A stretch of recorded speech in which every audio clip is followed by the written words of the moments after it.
कल्पना कीजिए, सर्दियों की हल्की धूप, सुबह का सुनहरा आसमान और राजधानी दिल्ली का कर्तव्य पथ। दूर दूर तक लहराता तिरंगा, सैनिकों की कदम ताल और राष्ट्रगान की गूंज से कांपती हुई हवा। ये कोई साधारण दिन नहीं, ये वो दिन है जब भारत ने खुद से वादा किया था कि अब वो अपने कानूनों से चलेगा, अपने सिद्धांतों से जिएगा और दुनिया के सामने सिर ऊंचा करके खड़ा रहेगा। ये है 26 जनवरी, हमारा गणतंत्र दिवस। आज हम जानेंगे गणतंत्र दिवस क्यों मनाया जाता है, 26 जनवरी की तारीख क्यों चुनी गई और आखिर इस दिन झंडा राष्ट्रपति ही क्यों फहराते हैं।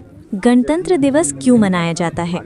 15 अगस्त 1947 को भारत आज़ाद तो हो गया था, लेकिन उस समय देश पूरी तरह से अपने बनाए हुए कानूनों पर नहीं चल रहा था। अंग्रेज़ों के बनाए नियमों का ही पालन हो रहा था।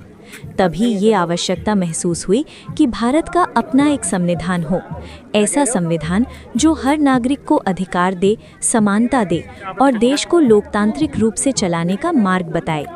लगभग 2 साल 11 महीने 18 दिन की मेहनत के बाद 26 नवंबर 1949 को संविधान तैयार हुआ, लेकिन इसे लागू करने के लिए चुनी गई तारीख थी 26 जनवरी 1950। उसी दिन भारत आधिकारिक रूप से एक गणतंत्र यानी रिपब्लिक बना।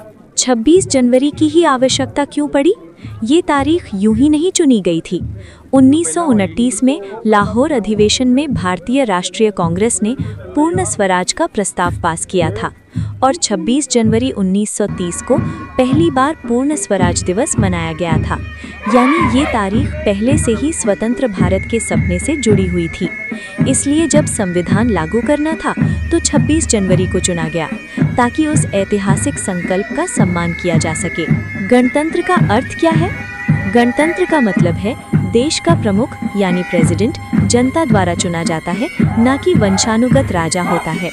भारत में सत्ता किसी राजा या रानी के पास नहीं है, यहाँ जनता सर्वोपरि है। जनता अपने प्रतिनिधि चुनती है और वही देश चलाते हैं। यही कारण है कि 26 जनवरी 1950 से भारत एक सार्वभौम, समाजवादी, धर्मनिरपेक्ष, लोकतांत्रिक गणराज्य बन गया। गणतंत्र दिवस पर राष्ट्रपति ही झंडा क्यों फहराते हैं?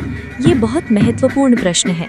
15 अगस्त यानी स्वतंत्रता दिवस को प्रधानमंत्री लाल किले पर झंडा फहराते हैं, क्योंकि वो दिन स्वतंत्रता प्राप्ति का प्रतीक है और प्रधानमंत्री सरकार के प्रमुख होते हैं। लेकिन 26 जनवरी को झंडा राष्ट्रपति फहराते हैं, क्योंकि राष्ट्रपति भारत के संवैधानिक प्रमुख यानी कॉन्स्टिट्यूशनल हेड हैं।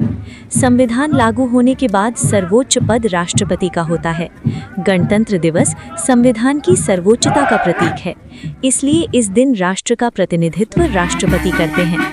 इस दिन राष्ट्रपति राष्ट्रीय ध्वज फहराते हैं और तीनों सेनाओं की सलामी लेते हैं। गणतंत्र दिवस का भव्य समारोह। दिल्ली के कर्तव्य पथ पर सेना, नौसेना और वायुसेना अपनी शक्ति का प्रदर्शन करती हैं। राज्यों की झांकियां भारत की सांस्कृतिक विविधता दिखाती हैं। वीरता पुरस्कार दिए जाते हैं।